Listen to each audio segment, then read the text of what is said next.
unang mga gagawin. Ito hindi lamang sa paaralan, sa bahay, hindi ka sa paligid. Ito ay maaaring sa lahat ng mga bagay. Ito ang pagdadasal. Since ito yung first meet natin, ako na lang ang mag-lead ng prayer. At sa susunod, yun namang panghuli, andin yung sunod niya ang mag-lead ng prayer. Naiintindihan? Opo. Sige, tayo'y manalangin. Sa ngalan ng Ama, ng Anak, Ama namin, kami po ay nagpapasalamat sa araw na ibinigay at sa kapatid na ibinigay sa amin na sa aming pamilya. At ibigay po kami ng magandang tanawin o magandang perspective sa aming lahat. Ginagawa po kayo. Bago kayo umupo, meron na ako inihan ng energizer. Nang sa gayon ay makuha naman ang inyong mga mental at physical na mga kalusugan. Okay? Sige. Alam niyo ba yung yo-yo na sa TikTok? Ito yung pangkat-una, ito yung maggaganon. Ito naman yung pangalawa, yung maggaganon din. Puli-puli na dynamo. Sige.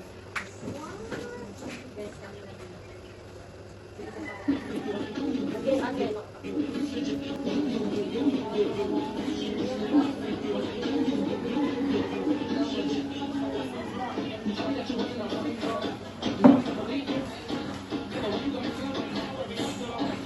Yan lamang po ang ating energizer. Yan po ang buka ng ating maaari na kayo umupo. Pakipulot po kung meron mang kalat sa harap at sa gilid ng upuan. At ngayon, alam ko naman sa inyo ay maraming absent, di ba? Kasi meron na tayong tinatawag na normal phenomenon na kung saan ito ay tinatawag na earthquake. Normal phenomenon. Maaari niyo po bang basahin ang ating aritong name? Makinig ng mabuti, magrespeto sa lahat, umupo ng maayos, itaas ang kamay kung meron mo kayong mga katanungan at kung meron mang sasagot kayo at kung mag-excuse kayo kasi mag-CPR kayo. Ayan, yun. At I hope na ang lahat ng to ay inyong susundin sa aking talakayan nang sa gayon ay matiwasay ang ating pagtatalakay. Ngayon ay babasahin niyo muna ang aking layunin. Ito yung makukuha niyo sa aking talakayan sa una at sa panguli. Maaari niyo po bang basahin? Sa loob.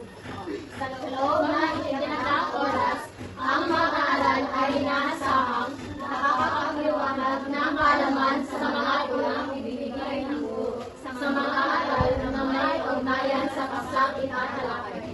Na nabibigyan ng hulugan ang mga salitang ginagamit sa pagsulat ng sanaysay na may kaugnayan sa paksang itatalakay. Nakapagsulat ng iba't ibang sulatin na may pagkasunod-sunod na hango sa iba't ibang matalinhagang salita.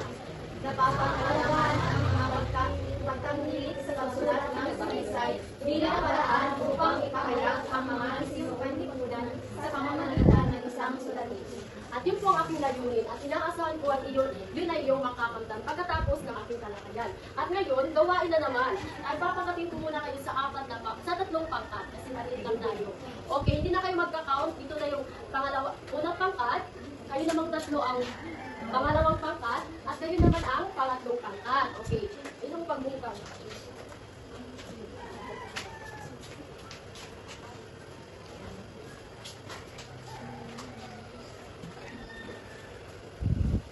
Pakibasa ng ating panuto. Bawat pangkat ay bibigyan ng teksto at aalamin ito sa sasamin. Pipili ng isang representante upang magbahagi ng kanilang ideya tungkol sa tekstong ibinigay.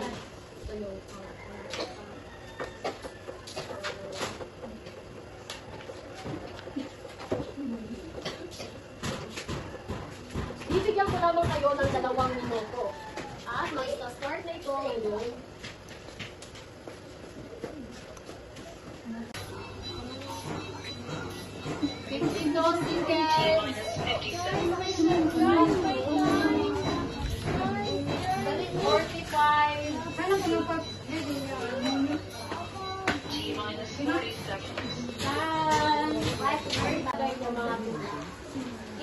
Pangatlong pangkat.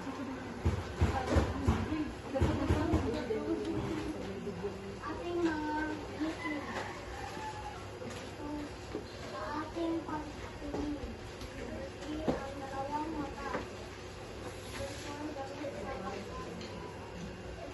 Okay, bigyan siya ng 5 palakpak. 1, 2, 3, 4, 5. Ngunit, hindi nito tugma. Ang ngipin ba ay gamit sa pagtingin? Ang dalawang mata ba ay gamit sa pagkain? Okay. Okay lang yan. Okay, pangalawang pangkat.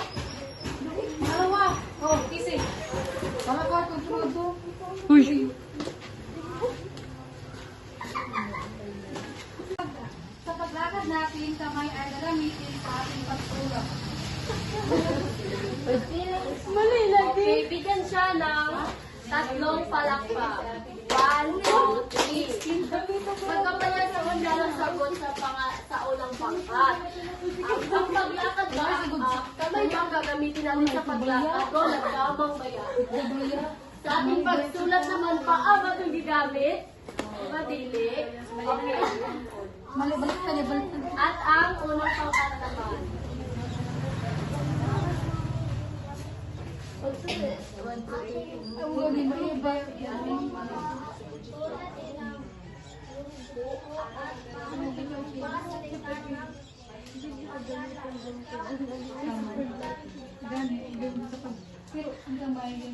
Bigyan siya ng 5 palakpak.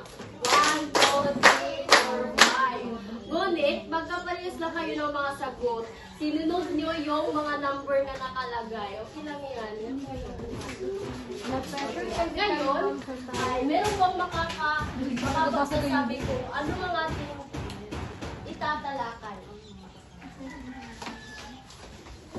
Anyone? Maaari, meron pa itong kunting kulang. Maaari ay yung sagot ay may kaugnay sa ating paksang itatalakay. Ito yung hakbang sa pagsulat ng salaysay. Diba? Yung una nating gawain ito ay hakbang. Hakbang. Kaya ang ating itatalakay ay ngayon, gawain na naman tayo. Magkwento ka naman.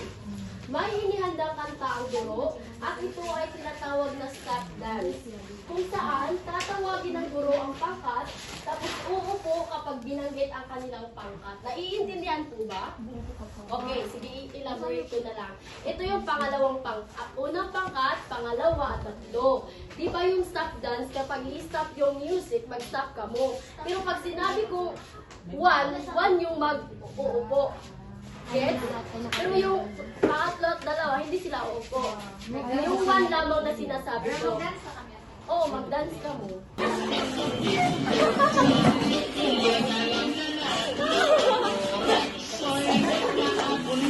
Pangkat! Ay, may pangkat mo! Pwede po lang ang tatlo!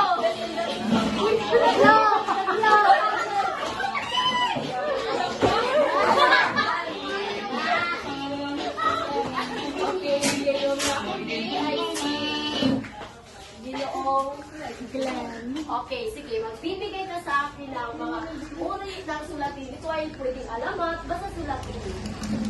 Pwede rin story, yung mga story sa atin ng mga lola, yung sa school natin, mga fairy tales, basta mga story. Alamat ng pagod.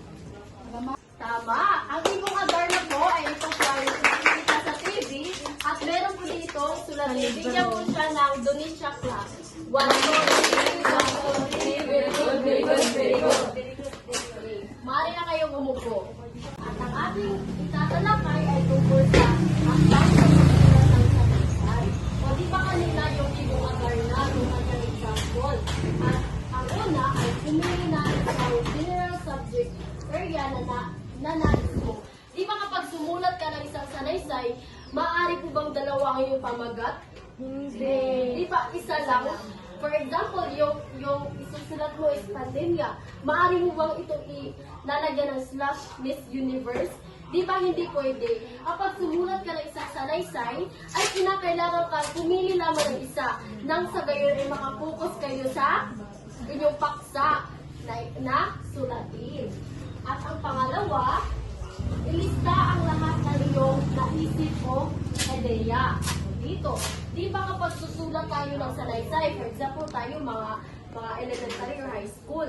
Di ba pag magsulat tayo ng mga story, di ba meron tayong draft na kung saan doon lang natin isusulat yung mga hindi importante or yung importante na kung saan ay maaari ba itong gamitin sa pilar o maaari ba itong hindi gamitin. Ganun din ang pagsusulat ng salaysay. Maaari mong ilista ang iyong ideya. Kasi nga, trust your instinct ka, di ba?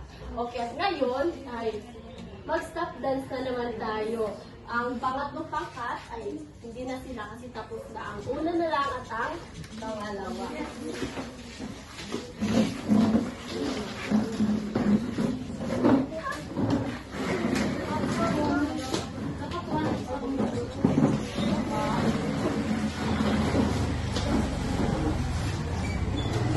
So ngayon ay pangalawa na tayo.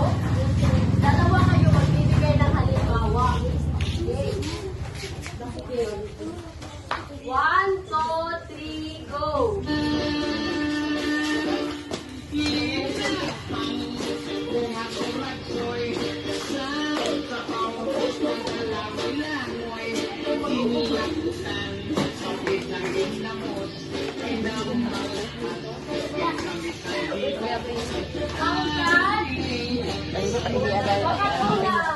Magpatulungan ka lang sa...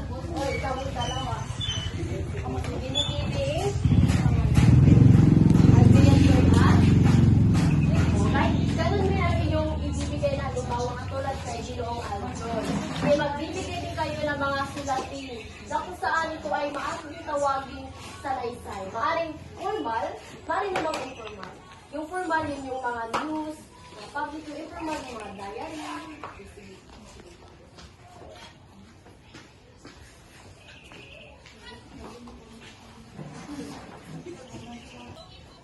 Tama. Bigyan siya ng Indonesia clap. 1, 2, 3, 1, 2, 3. Very good, very good, very good. Akin na kayong umupo. Yung mga sinasabi nila, ito ay uri ng mga sulatin ng formal. Informal na kung saan ito ay sinasabi nila ang mga storya o di kaya mga parabula na hayop yung mga nagiging karakter.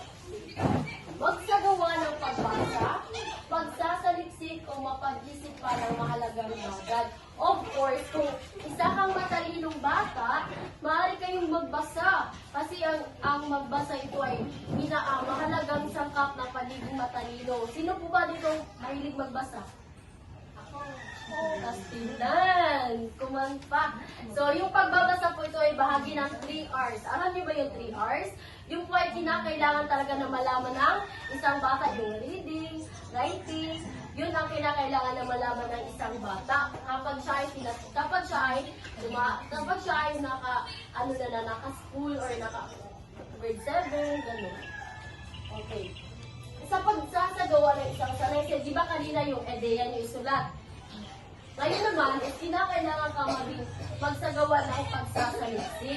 Kapag kasi gumagawa ka ng salaysay, kinakailangan malawak ang iyong kaisipan. Hindi ka lang mo nakapokus sa isang reference o sanggunian. Kinakailangan ka magbasa, magsaliksik. Napakahalaga po talaga na magpunga ng mga ideya sa ibang author na kung saan ito ay nakakatulong sa iyo, hindi lamang ito sa iyong salaysay, sa iyo rin pagiging future. Sino po ba dito yung future teacher? Sino kayo? Anong course nyo? Gusto nyo ba rin maging guro? Kung gusto nyo maging guro, manda na kayo sa inyong labanan. Okay. At ang pang-apat naman is magsasagawa ng pagbasa. Gamitin ang iyong lista upang matulungan kang mag-focus. Diba, yung pangalawa is nakalista ka na. For example, nakalista na ka mga character. Si Pabong. Yun yung nalista mo. Gagamitin mo na yun sa iyong pagsulat ng salaysay. Kasi nga ito yung tinatawag na borador. Alam niyo ba yung borador? Yun yung plano mo sa pagsusulat ng salaysay. Kinakailangan ka meron kang plano. Wala kang plano, ibuto sa iyo. Kinakailangan ka meron kang plano sa lahat ng bagay. Okay, ngayon is, kung sino sa inyo yung magbibigay sa akin ng mga sulatin, mga alamat, story, ay meron itong matatanggap na gantimpala sa akin. Exact na yung nakasagot. Tapos ka na, diba?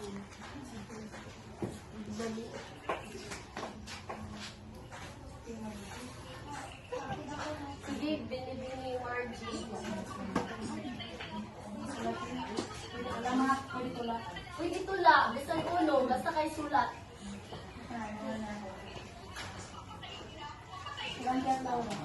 Tama. Bigyan siya ng 3 palakpak. 1, 2, 3. Tama. Bigyan siya ng Indonesia siya. 1, 2, 3. 1, 2, 3. Very good, very good, very good. 1, 2, 3, very good, very good, very good. Tama. Bakit sa aking pag-o-observe, marami kayong kaalaman sa alamat. Di ba? Kasi yun yung first natin ma-encounter sa pagsaba ko, sa pag-face ng, sa pagsaba ko, di ba? Sa paghakbang natin sa pag-aaral. Di ba yung mga alamat yung ang pinakatanyag na story sa mga elementary. Okay? Doli ni Tangiri, bakit mo alam yun? Okay, napakatalino. So, bakit alam mo yung Doli ni Tangiri? Okay. Karito, Pastilan. Okay, bigyan siya ng Indonesia Club. 1, 2, 3, 1, 2, 3. Very good, very good, very good. Sino po ba yung nag-participate?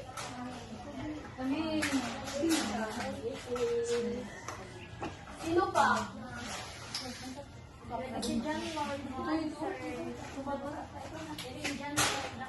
Sige.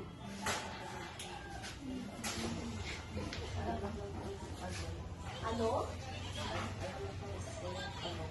Tama! Bigyan siya ng purple slot naman. 1. Okay, at yung bigyan natin ng frog clap ang ating sarili. Subalit, kayo ay meron kayong kaalaman sa mga sulatin. At ito ay kinakailangan niyo pang palawakin kasi napakalaga ito bilang isang bata, di ba?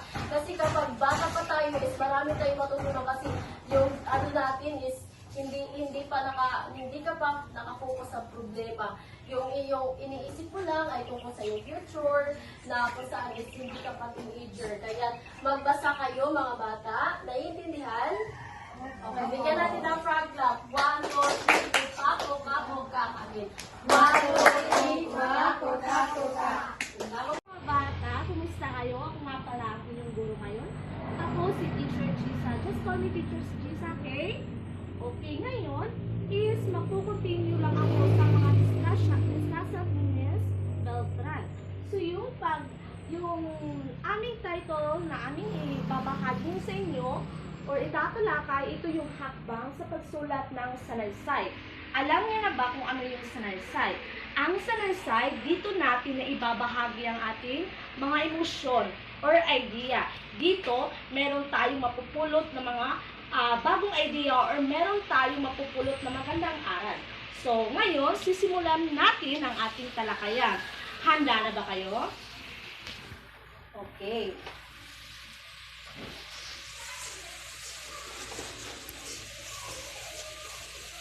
So, ito, meron tayong dalawang aspeto. Ito yung sistemang dulog at ang malayang dulog. Ang sistemang dulog is tukuyin kung ano ang nais mong sabihin tungkol sa paksa at sumulat muna ng paunang tentatibong pahayag kung saan tumutungo sa ganitong layunin. Ito yung tinatawag nating thesis statement. So dito, malalaman na natin kung ano yung nais natin. Gagaya natin yung emotion or yung idea natin na gusto itatin sa iba or gusto natin isulat, is dito natin makikita yan. Dito, matutukoy na natin na dito yung solusyon or dito yung paraan kung paano natin ipapahayag ang ganitong mga layunin. Ang malayang dulog naman, karamihan sa mga manunulat ay nararamdaman nilang sumulat muna ng paunang orador upang madiskubre ng mga mensahe sa kanilang salaysay. Malayang masula. Hayaan ang mga bagong kaisipan at hahapon na malaig sa iyo. Meron tayong thinking at mga thinking. So dito, naiisipan natin na bago tayo sumulat is meron tayong nagdi-develop na mga idea. So dito meron tayong ma-discover o meron tayong may lagay dito ng mga datos. So kinakailangan talagang maisalinis, maikumpleto, maisaayos ang mga idea o mga salita bago natin malalaman kung ano talaga yung ano talaga yung gusto yung sinutibali mga conclusion ng iyong sinusulat. Naiintindihan? Yeah, gets ba? Okay, palakpakan naman natin ang mga sarili. At ngayon, meron tayong pangatlong tatalakayin. Ito, wait lang ha. Ang malayang dulo. Kasi dalawa-dalawa yung ating tatalakay ngayon sa aspeto nila. Para malaman natin kung bakit talaga mahalaga ang pagsulat ng salaysay. Okay. Bilang estudyante, alam naman natin na ang salaysay is a part of as our student. Okay. Magsagawa ng listahan ng mga detalye na gagamitin upang suportahan ang iyong thesis statement. Meron tayong mga keywords na ginagamit dito para magtuloy-tuloy yung ating mga idea. So, sa malayang dulog, basahin muli ang naunang burador at tukuyin ang mga controlling idea o tiyak na focus ng iyong salaysay.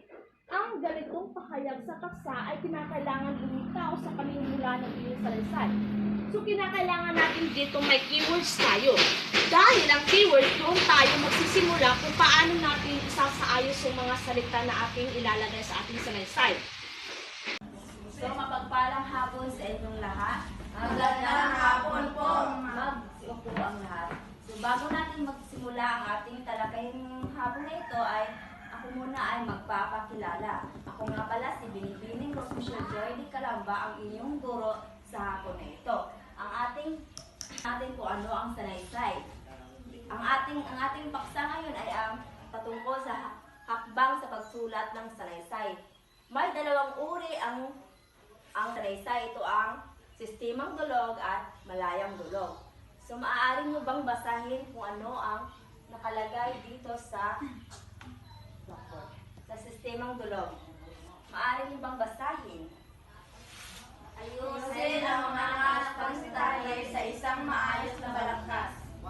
Ang balangkas ay ito yung tamang paghahanay-hanay ng mga salita o ito yung mga salitang nagtataglay ng pagkakasunod-sunod na dapat nakaayos ang nakalistang detalye upang mas mabilis na maintindihan ng mambabasa.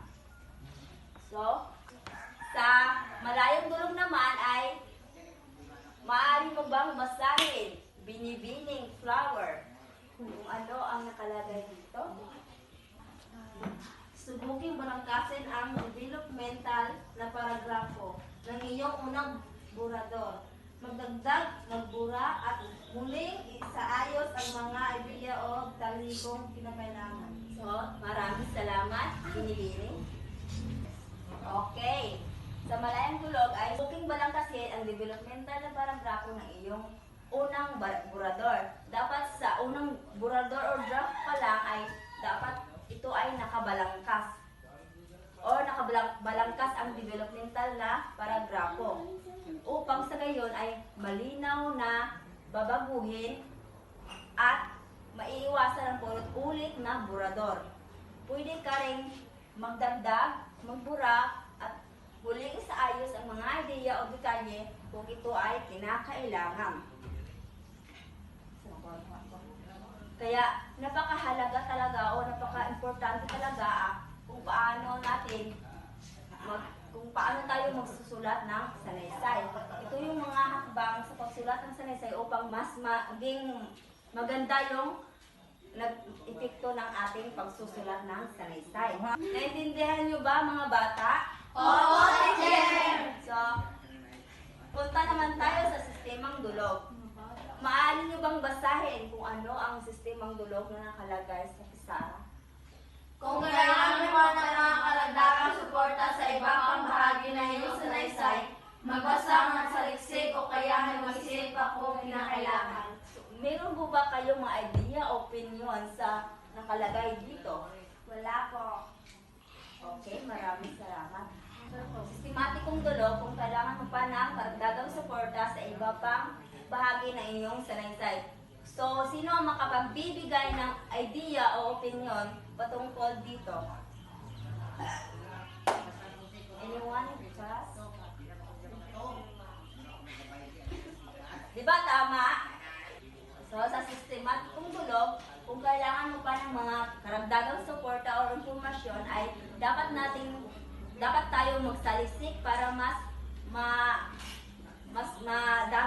marami pa tayong idea na ating maisusulat sa ating sanaysay. Tama, di ba? Dapat natin ihanda ang mga talaang pinagsulatan natin ng mga mahalagang idea o ayos din natin ang mga datos na nakuha natin sa mga internet at maaari nating sa mga taga-tugon na gamitin natin ang kanilang mga idea na para mas madagdagan ang ating idea sa ating sanaysay o ating mga impormasyon patungkol sa ating mga sanaysay. Dapat natin suriin ang mga datos na nakuha natin at bigyan natin ito ng interpretasyon at na idea o natuklasan natin ay sinagawang pangalathain o balikan muli at basahin ang ginawang sanaysay, tingnan kung ano ang dapat nating maidagdag o at ating ibabawas sa ating nasagawang sanaysay.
ngayon, lahat ng mga nais nyo malaman, i-discuss na namin.